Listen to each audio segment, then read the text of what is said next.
नमस्कार मंडळी. तर आज आपण पाहू उपवासाचा ढोकळा आणि उपवासाची चटणी कशी करायची ते पाहू.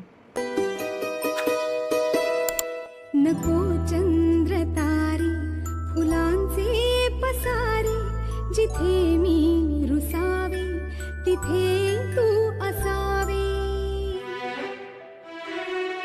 तुझ्या पावलांनी मी स्वप्नात यावे, नजरेत तुझ्या स्वतःला पहावे.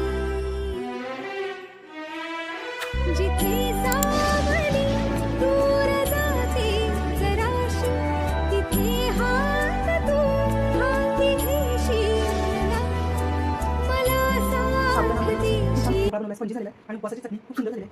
तुम्हाला हा व्हिडिओ आवडला असेल तर व्हिडिओ लाईक करा, नवीन असेल तर सबस्क्राईब करा, म्हणजे पुढील नोटिफिकेशन मिळतील आणि तुम्ही व्हिडिओ आनंद घेऊ शकाल. नवीन व्हिडिओ मिळतील तर नक्कीच सबस्क्राईब करा, ही मला आशा आहे. आणि माझ्या फेसबुक इंस्टा पेजला सुद्धा फॉलो करा. पूर्ण व्हिडिओ बघितल्याबद्दल खूप खूप धन्यवाद. असेच नवीन व्हिडिओ पाहण्यासाठी नक्की माझ्या चॅनलला भेट द्या. धन्यवाद.